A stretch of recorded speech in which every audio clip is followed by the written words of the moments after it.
A poor single father saved a girl who was being bullied on the street, not knowing that she was a rich millionaire. The next day, the girl suddenly made him a proposal marriage that left his jaw dropped. "Your Honor, you must understand. I have suffered immensely. I have nothing left. He drained our accounts, forced me into a life of struggle, and left me to fend for myself. I'm merely asking for what is rightfully mine." Rebecca's voice quivers, but her expression remains composed, almost rehearsed. The courtroom is eerily silent, save for the rhythmic tapping of the judge's gavel against wood. Adam Parker sits rigidly, his fingers digging into the worn fabric of the defendant's chair. Across from him, Rebecca dabs at non-existent tears, her delicate gold bracelet catching the harsh fluorescent light. "He abandoned me emotionally, forced me to bear all the burdens of our marriage. And now, he dares to claim he is the victim. My mental health has deteriorated beyond repair." A murmur ripples through the gallery, soft whispers and shifting bodies filling the space. Adam barely hears it. His ears ring, his vision narrowing to the smug curve of Rebecca's lips as she drops her gaze just in time to appear demure. A complete sham. Adam accepted. The only thing he needed was not the financial demands his scheming ex-wife was calculating. Mark.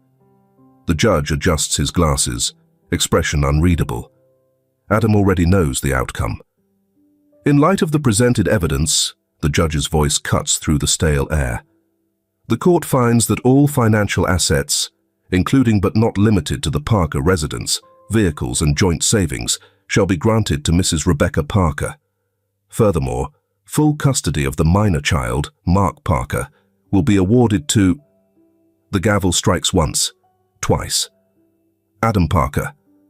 For the first time in hours, Adam exhales. But the relief is fleeting. Rebecca barely reacts. She lets out a huff, clicking her nails against the armrest as though mildly inconvenienced. She shifts in her seat, tossing her hair over her shoulder, then turns to her lawyer. "That's fine. I never wanted to be a mother anyway." A stunned silence follows, punctuated only by the distant rustling of papers. Adam's stomach churns. He grips the edge of the table, willing himself to stay composed. But then, from beside him, a small voice rises. "Mommy, you don't want me?" Mark, barely 6, peeks up from where he's seated beside his father, wide brown eyes flicking between the adults around him. His tiny fingers clutch at Adam's sleeve, uncertain. Rebecca does not even glance in his direction. "Oh, sweetheart, it's not like that," she sighs, her voice dipped in forced patience. "I just think you'll be better off with your father, that's all. You know how busy Mommy is. You wouldn't want to be a burden, would you?" The word burden settles like a lead weight in Adam's chest. Mark stares at his mother for a moment longer, his lip quivering, as though he's trying to decipher some hidden meaning. Then, as if something in his small world has irreparably cracked, he buries his face against Adam's side, clutching the fabric of his jacket with small, desperate hands. The finality of it all slams into Adam like a freight train. He had lost the house, the savings, his dignity. But nothing hurt quite like watching his son realize he was unwanted. The proceedings conclude in a blur. He signs papers, nods where appropriate, barely registers the lawyers exchanging pleasantries as though they hadn't just dismantled his entire life in front of an audience. Outside the courthouse, the cold wind bit through Adam's thin coat as he stepped onto the sidewalk, Mark's tiny fingers intertwined with his. The boy didn't complain about the chill, didn't ask questions. He only looked up at his father with an expression far too mature for a 6-year-old. "Are we going home now?" The question hung in the air like a noose. Home. There was no home, not anymore. The house was hers, along with everything in it. The bed Mark had slept in, the kitchen table where they used to eat pancakes on Sundays, the family photos that once lined the mantel. Adam forced a smile, but it barely held. "Yeah, buddy, we're going somewhere." Mark nodded, accepting the answer as if he understood what his father could not say. They walked in silence toward the parking lot, where Adam's old truck sat among the sleek black sedans and silver luxury cars of the other attendees.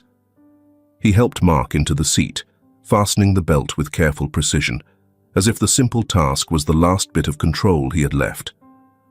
As he slid into the driver's side, he took a moment to exhale, his hands tightening around the steering wheel. The world felt heavier now, pressing against his chest like a weight that refused to lift. From the passenger seat, Mark fidgeted with the hem of his jacket. "Daddy?" "Yeah, bud?" "I don't think Mommy's sad like she said she was." Adam let out a short breath, something that wasn't quite a laugh, wasn't quite a sigh. He turned the key in the ignition, the truck rumbling to life beneath him. "No, kiddo," he said, pulling onto the road. "I don't think she is either." Adam had no idea where they were going, but as he glanced at his son, at the only thing he had left in the world, he knew one thing for certain. The streets hum with distant traffic. The world moves on, indifferent. A breeze carries the scent of rain. It smells like damp earth and rust, the kind of cold that settles into bones and refuses to leave. Tomorrow, he will wake up in a home that isn't his. Tomorrow, he will clock into another shift that barely pays for a loaf of bread. But today, beneath the dim glow of a flickering street lamp, he holds his son close and tells himself they will survive. The city at dawn smelled of burnt coffee, asphalt, and faint traces of rain. The streets, still damp from the night before, glistened under the flickering glow of a neon diner sign. Inside, Adam Parker stood behind the counter, gripping the handle of a steaming coffee pot, his fingers stiff from exhaustion. "Refill, hun?" Adam turned, forcing a polite nod at the older waitress, Marla, who had been at the diner long before he started working there. She eyed him knowingly, the kind of look that came from recognizing a man running on fumes. "Yeah," he muttered, pouring another round for a trucker hunched over the counter. The scent of grease and syrup hung thick in the air. His stomach twisted at the thought of food, but he knew better than to eat what he couldn't afford. He worked through muscle memory, taking orders, flipping pancakes, refilling coffee. His body moved, but his mind lagged, sluggish from too many sleepless nights. 3 jobs, no breaks. Just a constant cycle of clocking in, clocking out, and praying his legs wouldn't give out before the end of his shift. By the time his diner shift ended, the sun had risen fully, casting sharp, golden rays through the smudged windows. Adam peeled off his apron, tossing it into the employee bin before stepping outside. His limbs ached, but there was no time to rest. The garage was a 15-minute walk, but today his legs felt like lead. He checked his phone. One new message, from Mark's teacher. "Hey, Mr. Parker, just a reminder about tomorrow's field trip. If Mark is attending, please send him with lunch and the $10 fee. Let me know if you need anything." $10. It shouldn't have been a big deal. It was barely the cost of a sandwich and a coffee, but right now it felt like a gut punch. Adam sighed, pressing his fingers to his temple. Rent is due, water's overdue, Mark needs new shoes. "Hey, man." "You alive?" A voice jolted him from his thoughts. Mason, one of the mechanics at the garage, leaned against a rusted pickup truck, tossing a wrench from one hand to the other. "You look like hell, Parker." "Feel worse." Adam exhaled, stepping into the shop, the scent of motor oil thick in the air. He worked the next shift in silence, hands moving through the routine, tightening bolts, checking pressure gauges, wiping grime off his forehead with the back of his sleeve. Cars came in, cars left. The hours blurred. At some point, Mason shoved a bottled water into his hands. "Seriously, man, when was the last time you slept?" Adam took a sip, feeling the cool liquid slide down his dry throat. He didn't answer. The fluorescent lights in the warehouse flicker, casting sickly yellow hues against cold concrete floors. The air is thick with the metallic scent of machinery oil and the distant hum of conveyor belts. Adam stands near the loading dock, his breath slow and measured, his back pressed against the cool steel of a shipping container. His muscles ache, heavy with the kind of exhaustion that burrows deep into the bones. He checks his watch. Nearly time. With a sharp exhale, he pushes himself upright, rolling his shoulders to shake off the weight pressing down on him. His shift ended minutes ago, but the fatigue lingers. By the time he steps outside, the air is sharp and damp, the remnants of an earlier drizzle clinging to the pavement. The streets are quieter now, save for the distant wail of sirens and the occasional rumble of a passing truck. Adam shoves his hands into the pockets of his worn jacket and starts walking. The school parking lot is almost empty by the time Adam arrives, the overhead lights casting long shadows across the pavement. A few other parents linger, chatting amongst themselves as their children climb into warm cars. Mark is sitting on the curb, backpack hugged to his chest, kicking his feet idly against the concrete. His eyes light up the moment he spots Adam. "Dad!" The burst of energy in his voice feels like a contrast to Adam's drained body, but he forces a smile, lifting a hand in greeting. "Hey, buddy. Sorry I'm late." Mark shrugs. "Miss Lee waited with me. She said I could sit inside, but I told her you'd be here soon." Adam nods in silent appreciation, making a mental note to thank her later. He reaches out, ruffling Mark's hair as they begin the walk home. "How was school?" "It was okay," Mark replies, his small feet scuffing against the pavement. "We had a science project today. We made volcanoes. Mine didn't explode as much as Danny's, but it was still cool." Adam chuckles, though the sound is faint. "That sounds fun. Maybe we can try making one at home sometime." Mark's eyes brighten at the suggestion, and for a brief moment, Adam feels a pang of guilt. He doesn't know when they'd have the time or the money to buy materials for such a thing, but he doesn't take back the offer. As they turn onto their street, Mark hesitates. "Dad?" "Yeah, buddy. Can I go on the field trip tomorrow? Ms. Lee said we're going to the museum, and there's a whole dinosaur exhibit." Adam's chest tightened. He kept his face neutral, nodding slowly.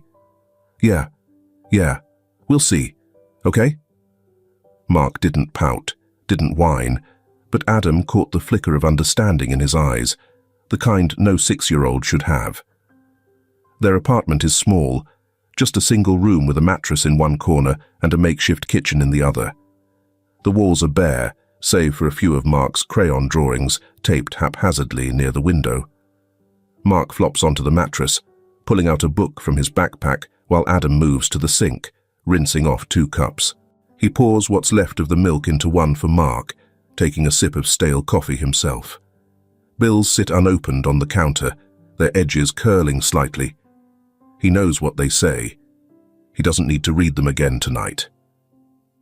"Dad." He turns. Mark is watching him, book resting on his lap. "Are you okay?" Adam swallows. "Yeah, buddy. Just tired." Mark nods, as if accepting that answer, then pats the empty spot next to him. "Can you read with me?" There's a beat of hesitation. Adam should be going through the bills, figuring out how to stretch his next paycheck. But instead, he crosses the room and sits beside his son, pulling the blanket over them both. "All right.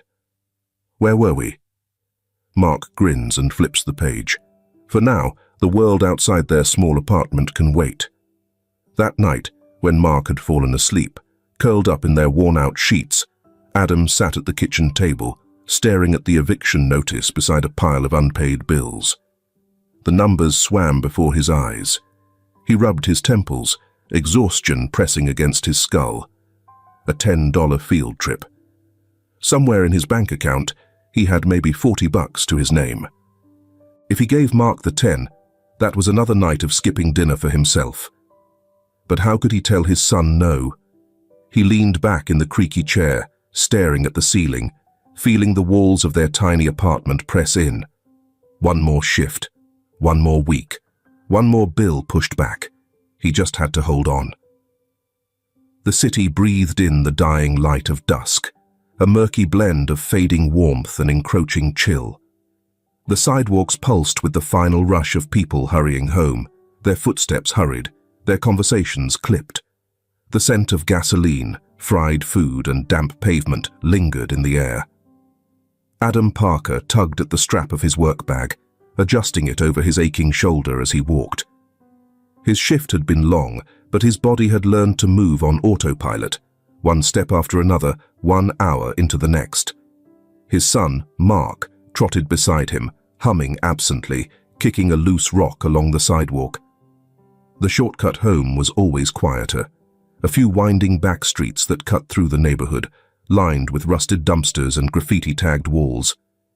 It saved them 5 minutes, and after today, Adam would take any reprieve he could get.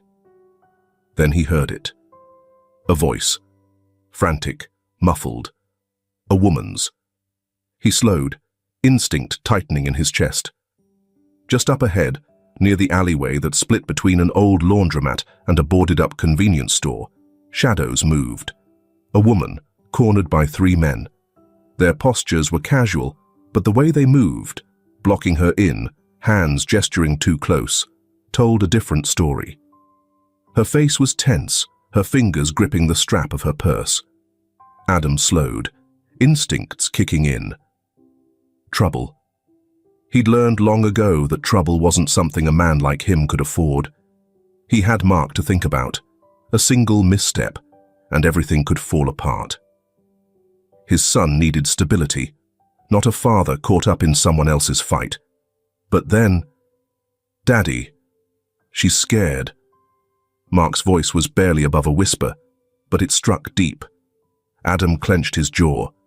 The easy choice would be to keep walking, pretend he hadn't seen a thing. He'd done it before, when exhaustion gnawed at his ribs, when survival meant keeping his head down. But Mark was looking at him now, wide-eyed, waiting. A choice had already been made. With a slow exhale, Adam stepped forward. "Hey."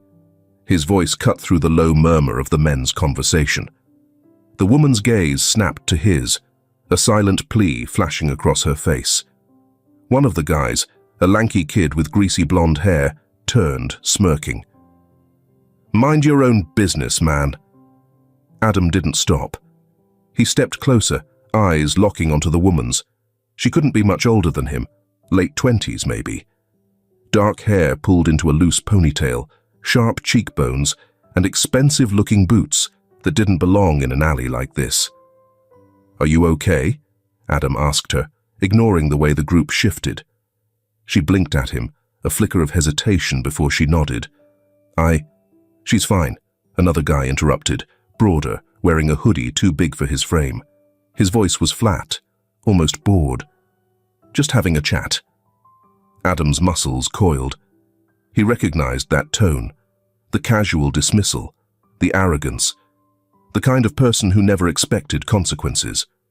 "You should leave," Adam said, voice low. The blonde one scoffed. "You some kind of hero, old man." Adam didn't answer. His eyes never left them, steady, unmoving. The group exchanged glances, calculating. Then the broad one shifted forward. "You got a problem, dude?" Adam barely had time to react before a fist flew toward his face. He ducked, pivoting, his body moving on instinct. His time working at the garage had built strength in his arms, but he was outnumbered, and these men weren't amateurs. A second attacker grabbed him from behind, locking an arm around his throat. Adam gasped, elbowing back hard. The grip loosened just enough for him to twist free.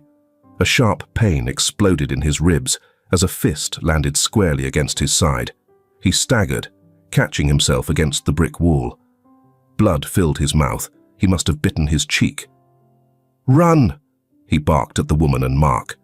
"Now!" "Daddy!" Mark's voice cracked, raw with fear. "Save me!" The woman's voice rang out, sharp and desperate. The shout seemed to snap something in the alley. A siren blared in the distance, growing closer. The thugs cursed, glancing toward the street before spitting at the ground. The leader, tall and smirking, looked around at Adam. "Not worth it," he muttered, wiping his lip. "Let's go." The men hesitated for half a second before following his lead, disappearing into the darkness. Adam coughed, tasting iron.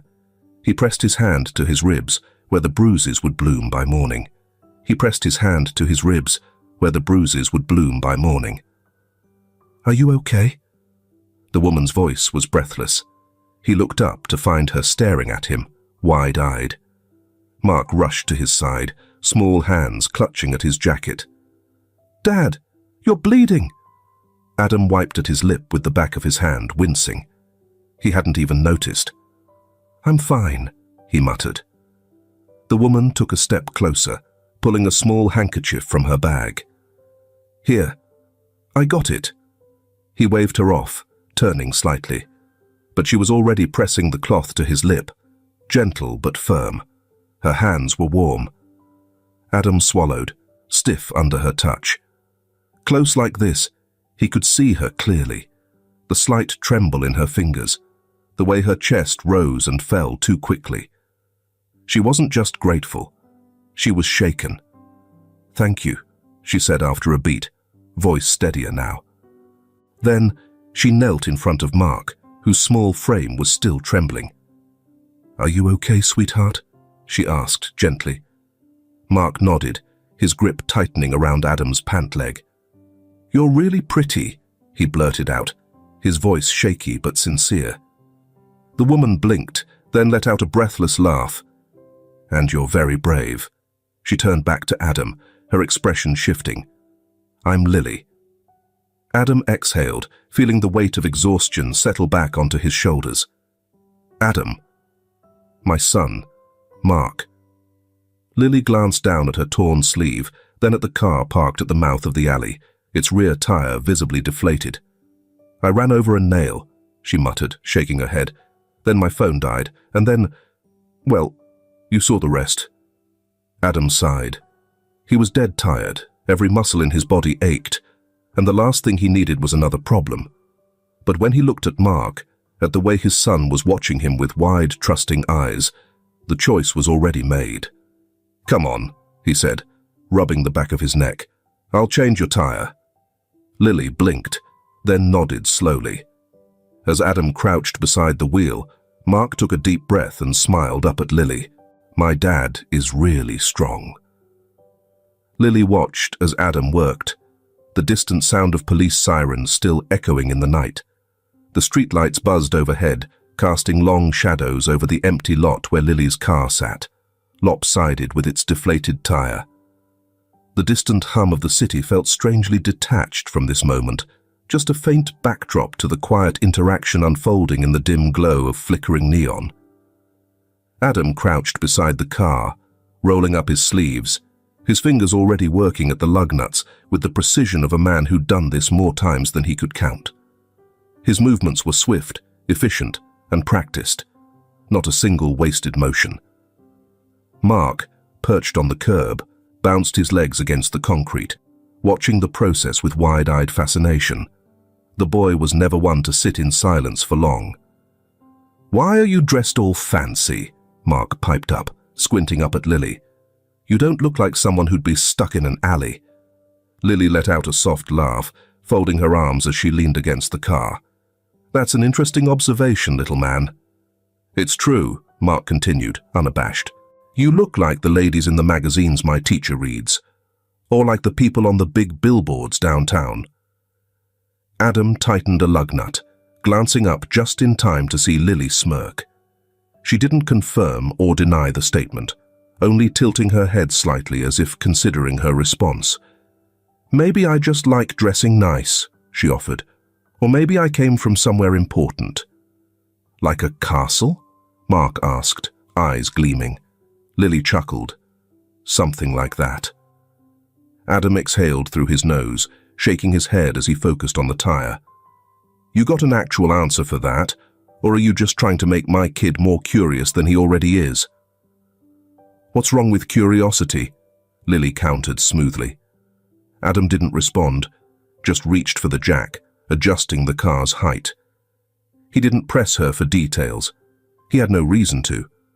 Whoever she was, whatever world she came from, it had nothing to do with him. "My dad's really good at fixing things," Mark declared proudly, nudging Lily's arm. "He can fix almost anything. Right, Dad?" Adam snorted, wiping his hands on a rag. "Almost." "You fixed me tonight," Lily murmured, her voice softer now, almost thoughtful. Adam stilled, the words hanging in the air longer than either of them seemed to expect. "All right," he said finally, shifting the conversation back to something practical. "Your tire's good to go." Lily straightened. That was fast. "It's not complicated." He stood, stretching out his sore shoulders. "You got someone you can call?" She reached into her purse, pulling out her phone, only to frown at the dark screen. Still dead. Adam sighed, already reaching into his pocket. He pulled out his portable charger and handed it to her without a word.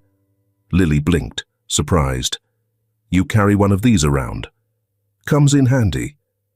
She plugged in her phone, watching as it slowly powered on.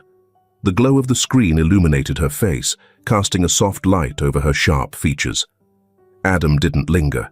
He wiped his hands clean and glanced at Mark, who was still watching Lily like she was the most interesting thing in the world.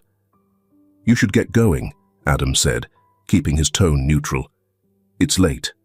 Lily nodded but didn't move right away. Instead, she studied him for a beat, as if seeing something beyond the bruises forming along his jaw, beyond the fatigue etched into his frame.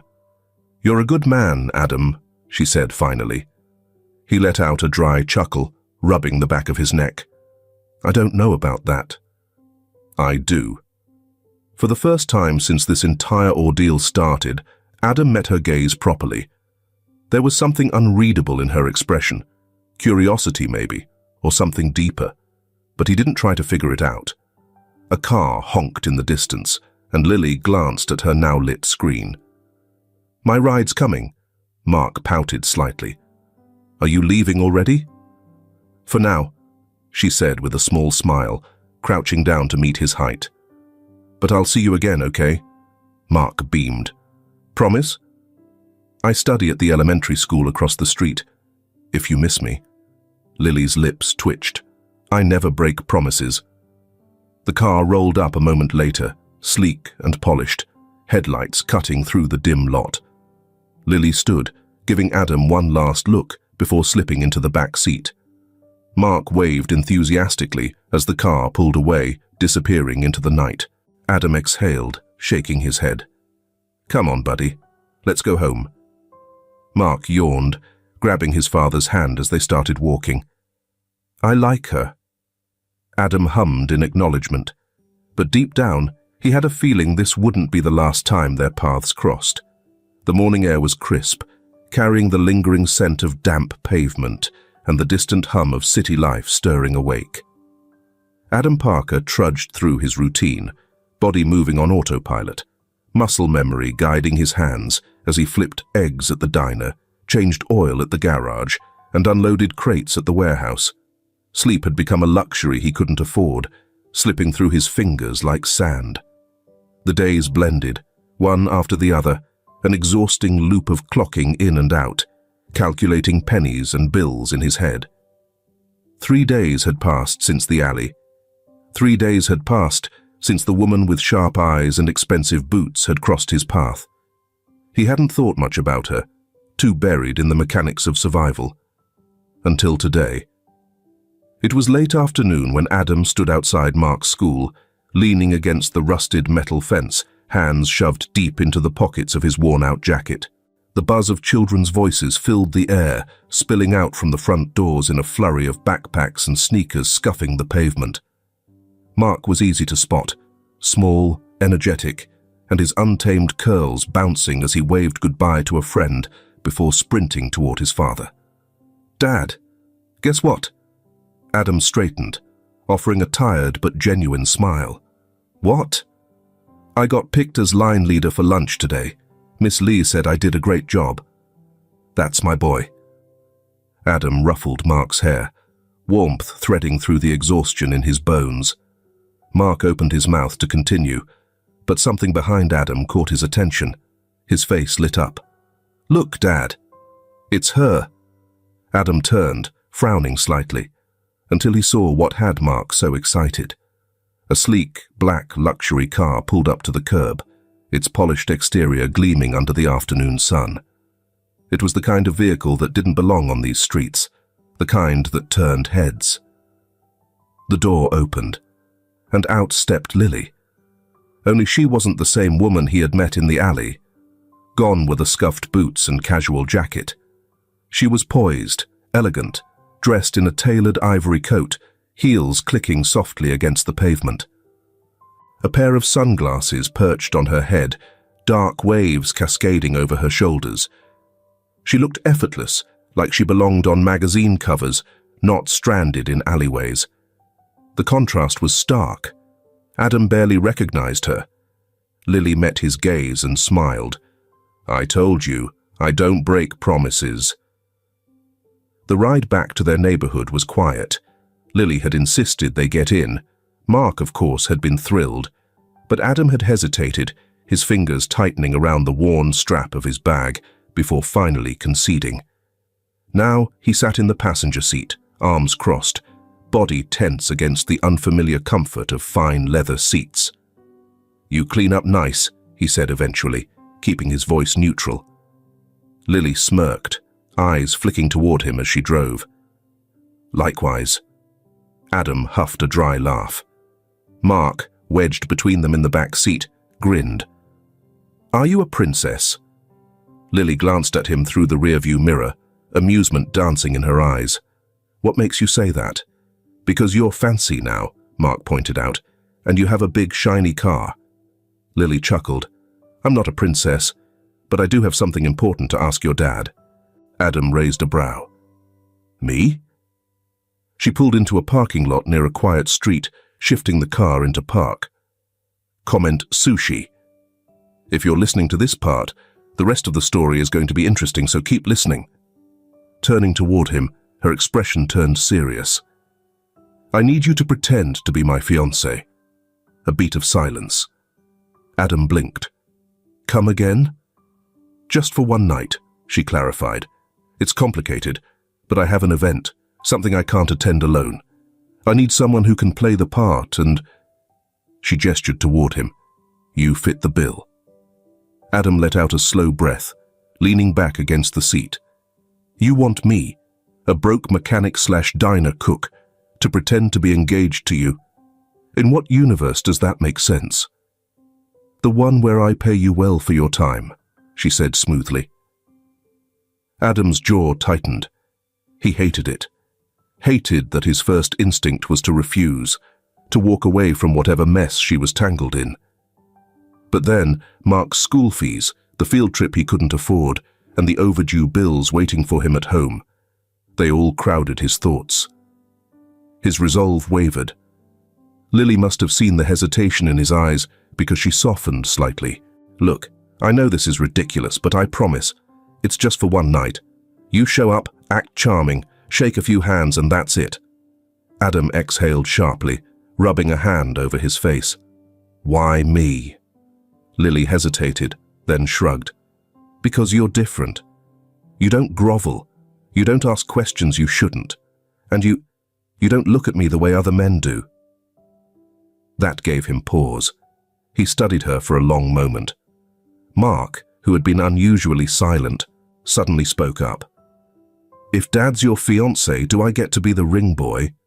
Lily laughed. "You can be whatever you want, kid." Mark turned to his father, eyes hopeful. "Dad, are you going to do it?"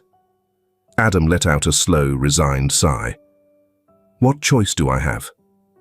The package arrived late that evening, left neatly on the doorstep of their small apartment. Adam stood in the dim hallway, fingers hesitating over the crisp black box before picking it up. The weight of it felt unfamiliar, like something that didn't belong in his hands. Inside, beneath layers of tissue paper, lay an expensive-looking tuxedo, perfectly tailored. He could tell just by looking at it that it was worth more than his entire month's rent. A small white card sat atop the neatly folded fabric. Lily's handwriting elegant and deliberate. "The driver will pick you up at 7 that day. Try not to be late." Adam exhaled, shaking his head.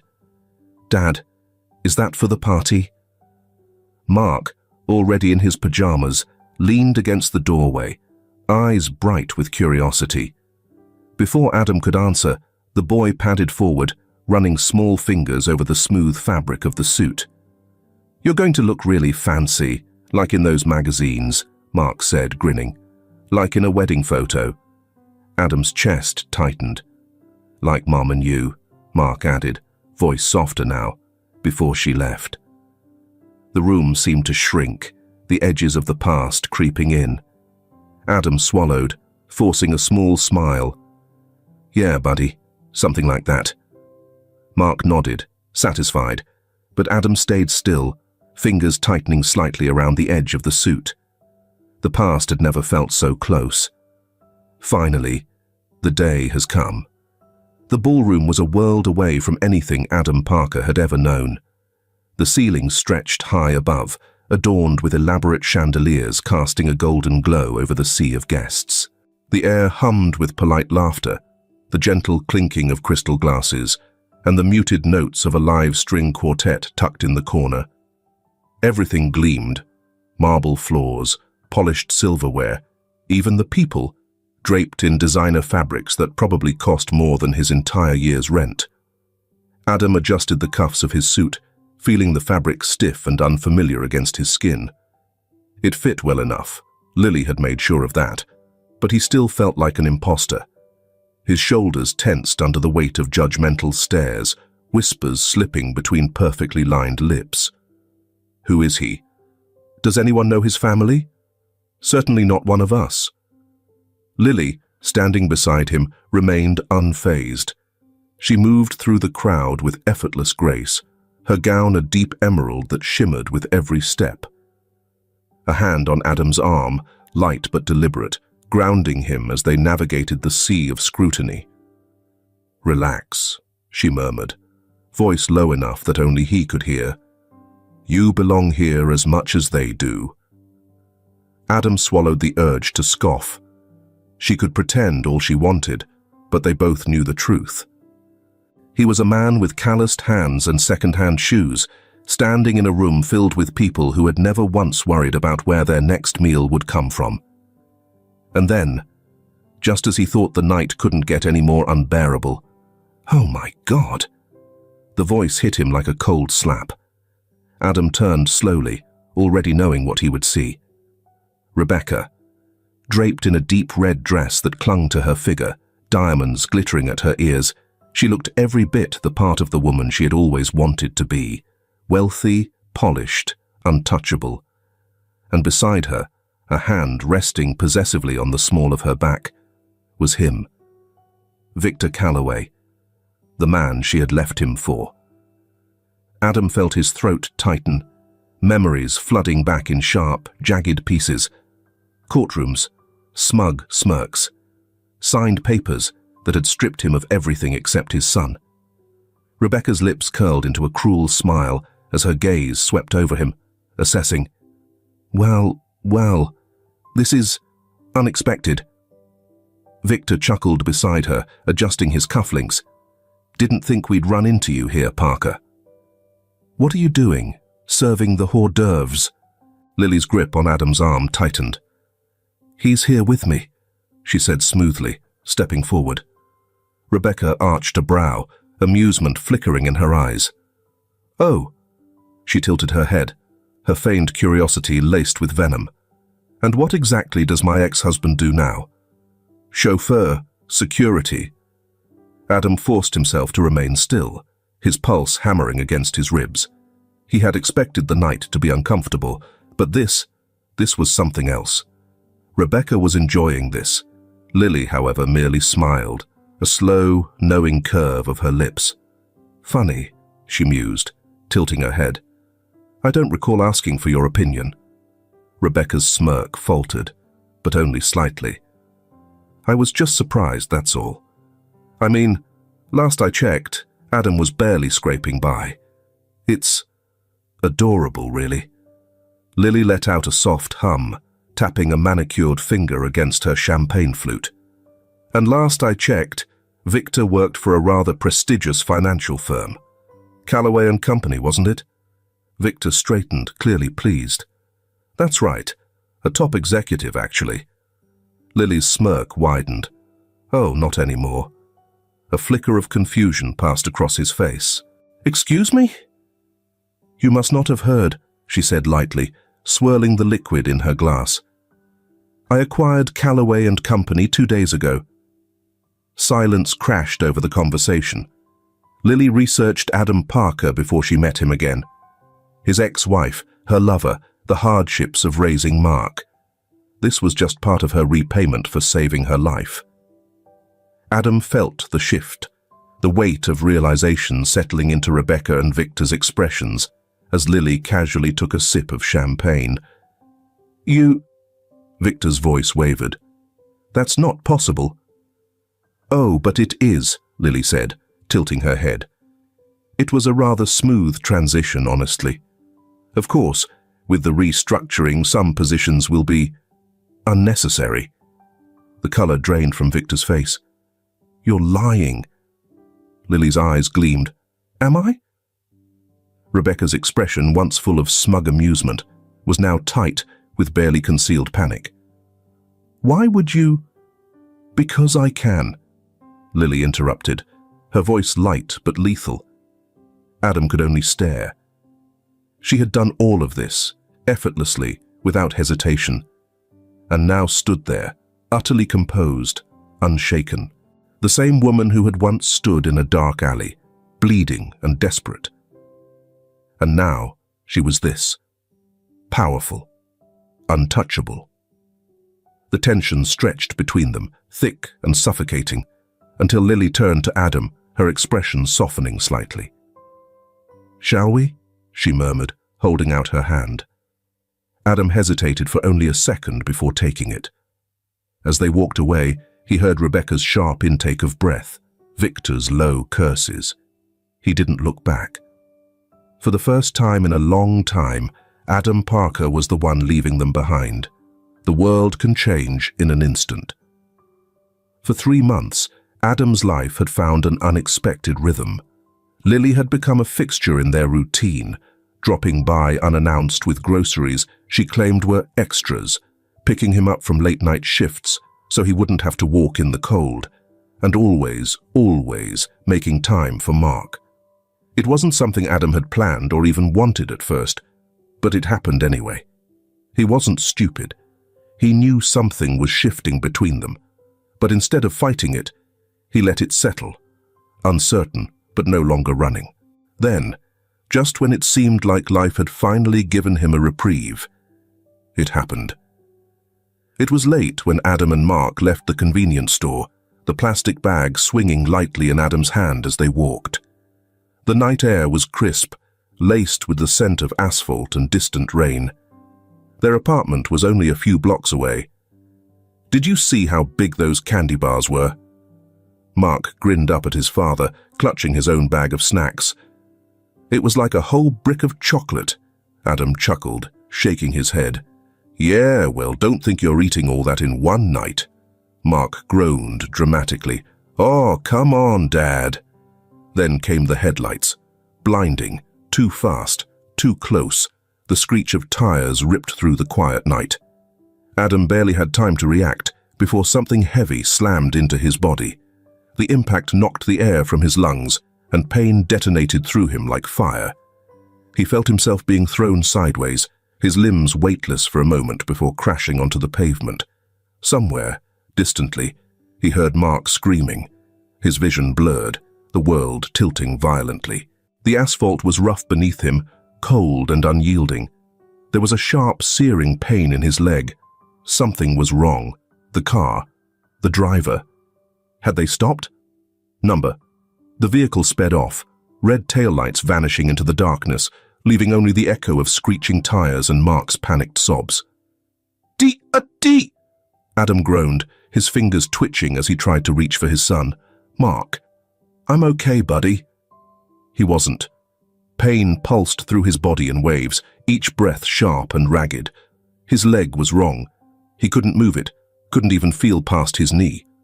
"Somebody help!" Mark's voice cracked as he scrambled to his feet, tears streaking down his face. "Please, my dad." The convenience store door swung open with a harsh clang. A cashier, a middle-aged man with thinning hair, rushed out, his eyes widening at the scene. "Oh, Jesus!" He turned back toward the store. "Call 911, now!" A woman followed him, pressing a shaking hand to her mouth before crouching beside Adam. "Sir, can you hear me?" Adam gritted his teeth, blinking up at her. "Yeah, but I can't move my—" "Don't try," she cut in, her voice firm. "Help is on the way."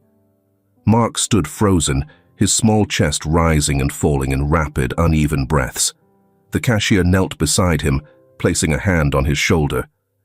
"Hey, kid, what's your name?" Mark." "Okay, Mark, your dad's going to be all right, but we need to call someone for you." "Do you know a number?" Mark sniffled, wiping his nose with the sleeve of his jacket. He did know a number, but the only one he could think of, the only one that mattered, was Lily's. The hospital was too bright, too sterile, too suffocating. Mark's small hands trembled as he fumbled for the hospital's emergency phone booth at the corner, his breath ragged and uneven. He barely knew what he was doing, just that he had to call someone, had to call her. His fingers stabbed at the buttons, his voice barely a whisper when someone picked up. "Lily," Mark hiccuped, his sobs muffled. "Please come. Dad's hurt." Then he broke down completely, his cries loud and desperate through the crackling receiver. The voice on the other end sharpened instantly. "Where are you?" Lily arrived at the hospital like a storm, her heels clicking sharply against the white tile floors. She didn't hesitate, she never hesitated, marching straight to the reception desk, demanding to know where Adam was. The nurse barely had time to point before Lily was already moving, her dress flowing behind her like a battle flag. She found Mark first, curled up in a plastic chair outside the surgery ward, his small hands clutching his knees tightly to his chest. "Mark!" His head snapped up, eyes puffy, his face streaked with tears. "Lily!" He leaped off the chair, colliding into her waist with such force she had to steady herself. His small body shook against hers, the remnants of fear still clinging to him. She knelt, smoothing his curls back, her voice calm but firm. "Tell me what happened." Through broken sobs, Mark explained, the car, the hit, the driver never stopping. Lily's stomach twisted, but she didn't let her anger show. Instead, she cupped Mark's face, wiping his tears away with careful fingers. "Listen to me. Your dad is strong, okay? He's going to be fine. I promise you." Mark sniffled. But what if he's not? He was in so much pain, Lily. "I won't let anything happen to him." It was a vow. Mark stared at her for a long moment, searching her face for any sign of doubt. When he found none, he simply nodded, gripping her hand as tightly as he could. Hours passed. Adam barely remembered the ambulance ride. The shock had dulled everything into a hazy blur, flashing lights, muffled voices, the sharp scent of antiseptic. He had drifted in and out, the pain overwhelming, the world tilting. But he remembered Mark crying. When he woke in the hospital bed, groggy from painkillers, the steady beep of the heart monitor in the background, his head heavy with exhaustion. Lily was there, sitting beside his bed, her posture stiff, fingers curled around her phone. She had come. "You're awake," she murmured, her voice unreadable. Adam swallowed, his throat dry. "Mark." Lily's expression softened slightly. "He's with the nurses. They're making sure he's all right." Adam let out a slow breath, closing his eyes for a moment. Relief warred with exhaustion, but then he tried to move. Pain flared up in his leg, sharp and immediate. His hands gripped the sheets, a strangled sound escaping his throat. Lily stood instantly, placing a hand on his shoulder. "Don't. The doctor said your leg will take 3 months to heal. His stomach sank. 3 months? His voice was hoarse and cracked. I can't. I have to work. No work, Lily said firmly. No stress. Adam clenched his jaw. That's not an option. Lily's expression hardened. It is now. I took care of the bills. His fingers twitched against the blanket. Lily, don't argue with me on this, she interrupted, her voice sharp but not unkind.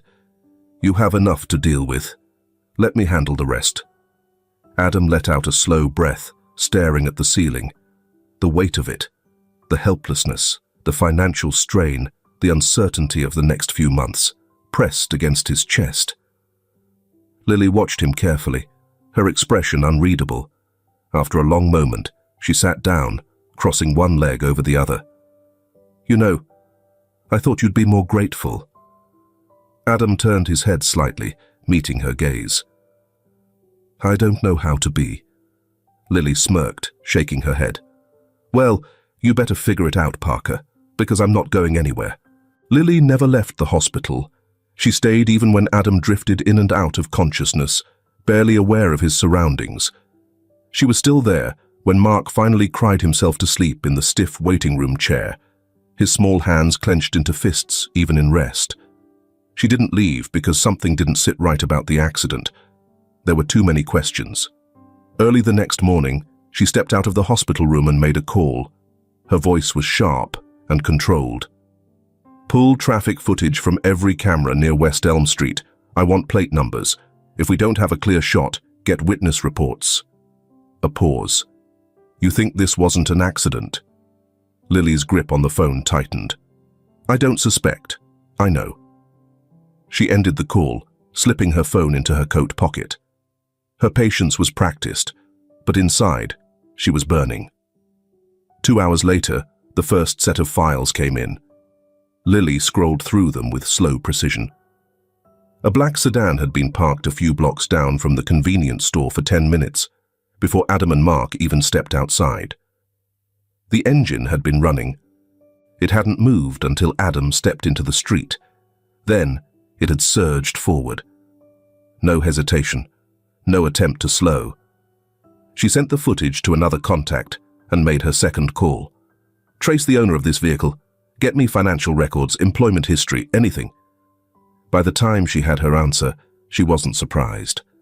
A large sum had been deposited into the driver's account 2 days before the accident.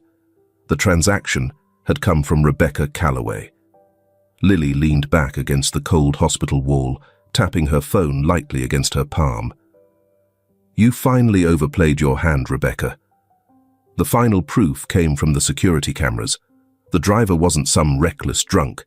He had been hired, waiting for Adam like a predator, waiting for its prey.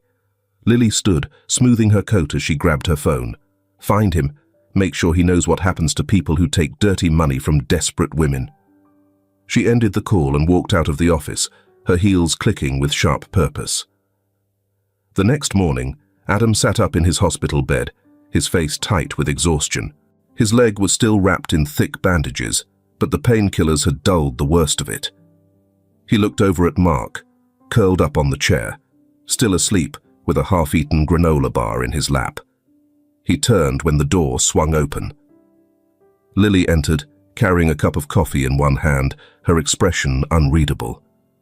You look like hell, she said, placing the cup on his bedside table. Adam let out a dry chuckle. Thanks. She sat down beside him, crossing her legs. How bad is it?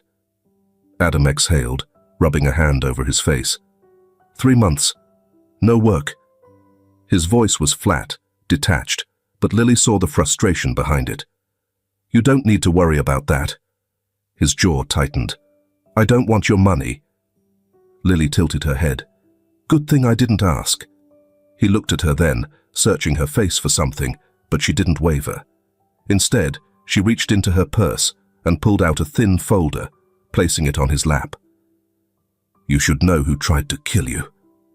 Adam frowned, his fingers hovering over the folder's edge before he opened it. His breath hitched. Rebecca's name was right there, along with the payment details. A clear trail, undeniable evidence. His grip on the papers tightened. She paid someone to... Yes. A long silence stretched between them. Lily leaned back, watching him carefully. I thought you'd like to see it before I destroy her. Adam swallowed hard, his chest heavy. What are you going to do? Lily's lips curled into something sharp, dangerous. You'll find out soon enough. Adam should have argued, but he didn't. He just nodded once, closing the folder. Do whatever you need to do. Lily never left the hospital. She stayed, even when Adam drifted in and out of consciousness, barely aware of his surroundings. She was still there when Mark finally cried himself to sleep in the stiff waiting room chair, his small hands clenched into fists even in rest. She didn't leave because something didn't sit right about the accident. There were too many questions. Early the next morning, she stepped out of the hospital room and made a call. Her voice was sharp and controlled. Pull traffic footage from every camera near West Elm Street. I want plate numbers. If we don't have a clear shot, get witness reports. A pause. You think this wasn't an accident? Lily's grip on the phone tightened. I don't suspect. I know. She ended the call, slipping her phone into her coat pocket. Her patience was practiced, but inside, she was burning. 2 hours later, the first set of files came in. Lily scrolled through them with slow precision. A black sedan had been parked a few blocks down from the convenience store for 10 minutes before Adam and Mark even stepped outside. The engine had been running. It hadn't moved until Adam stepped into the street. Then, it had surged forward. No hesitation, no attempt to slow. She sent the footage to another contact and made her second call. Trace the owner of this vehicle. Get me financial records, employment history, anything. By the time she had her answer, she wasn't surprised. A large sum had been deposited into the driver's account 2 days before the accident. The transaction had come from Rebecca Calloway. Lily leaned back against the cold hospital wall, tapping her phone lightly against her palm. You finally overplayed your hand, Rebecca. The final proof came from the security cameras. The driver wasn't some reckless drunk. He had been hired, waiting for Adam like a predator waiting for its prey. Lily stood, smoothing her coat as she grabbed her phone. Find him. Make sure he knows what happens to people who take dirty money from desperate women. She ended the call and walked out of the office, her heels clicking with sharp purpose. The next morning, Adam sat up in his hospital bed, his face tight with exhaustion. His leg was still wrapped in thick bandages, but the painkillers had dulled the worst of it.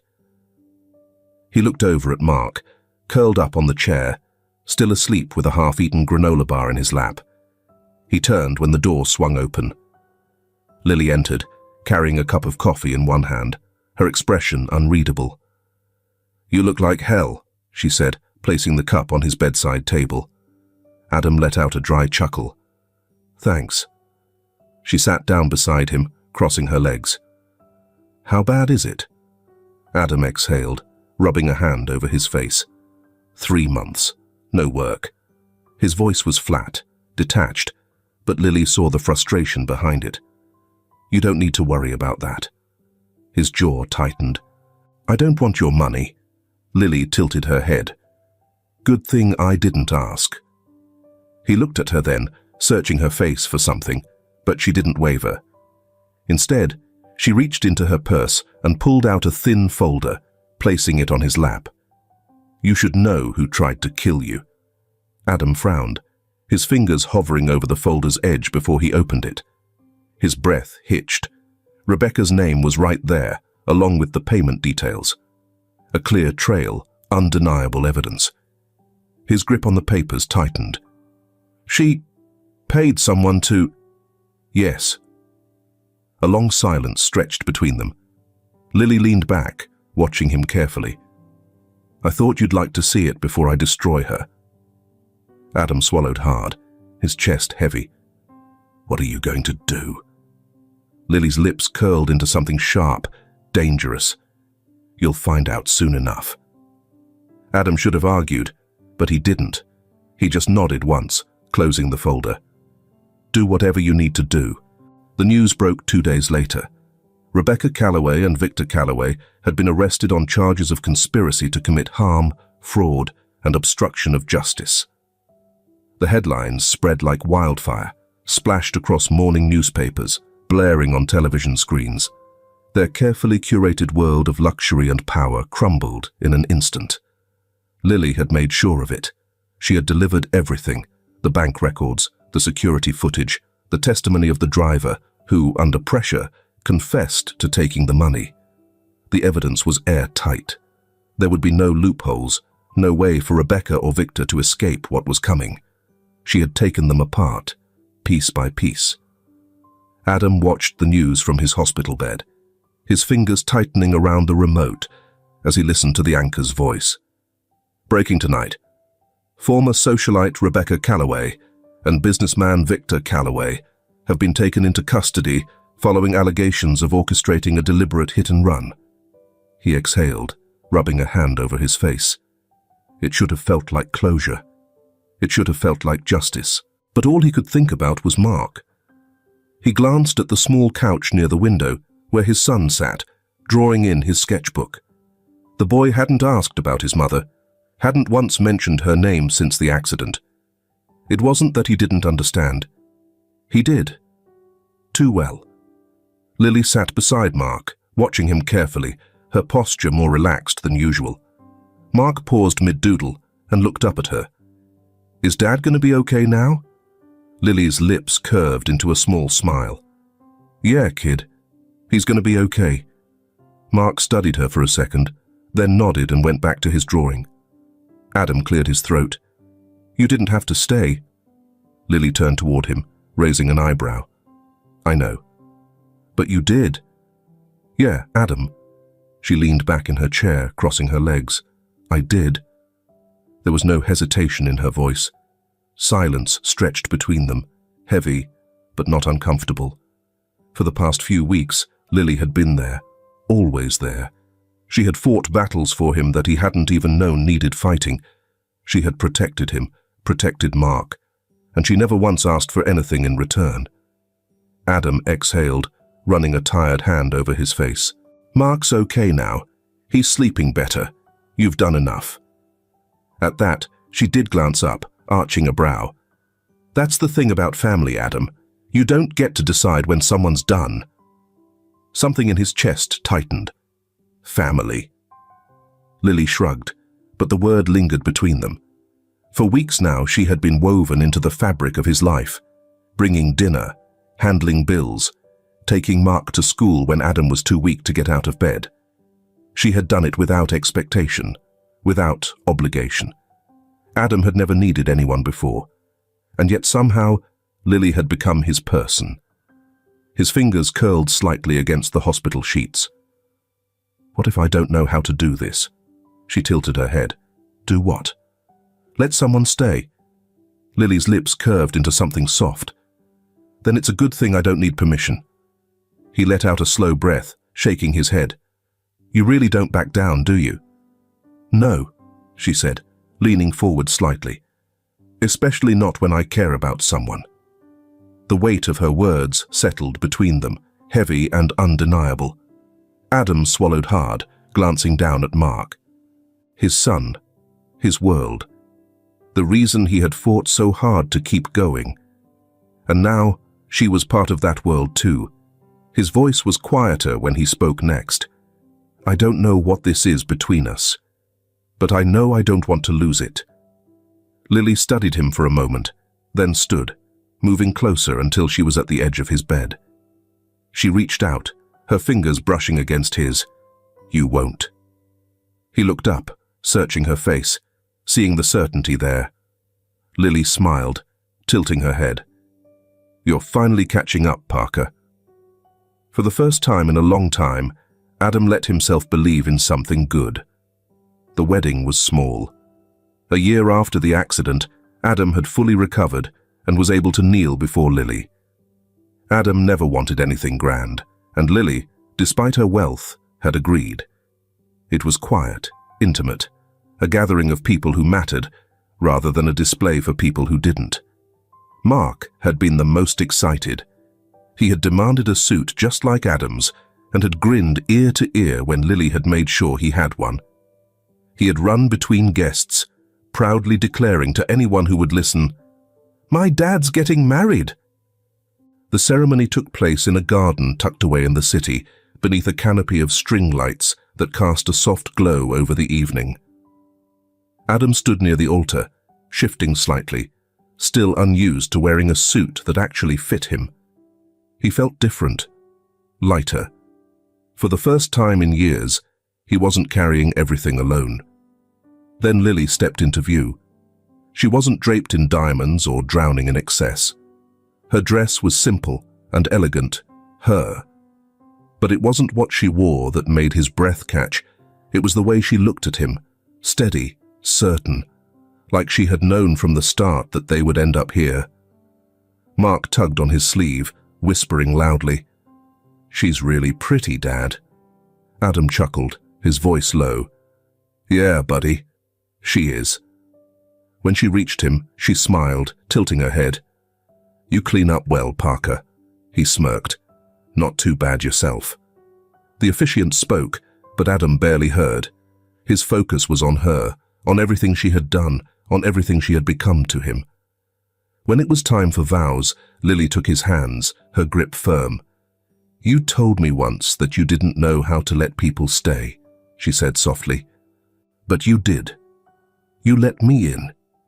You let me fight for you, for Mark, for this, and I want to keep fighting for the rest of my life."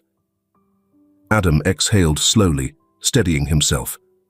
"I used to think I didn't deserve things like this, like you. But you showed me I was wrong.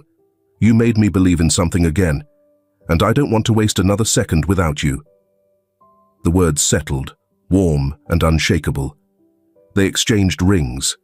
They kissed. And just like that, Adam Parker was no longer alone. That evening, after the guests had left and the quiet hum of the city had settled around them, Adam stood on the balcony of their home, the cool night air pressing against his skin. Mark was inside, half asleep on the couch, his suit jacket discarded as he clutched a pillow. Lily appeared beside him, leaning against the railing. "You okay?"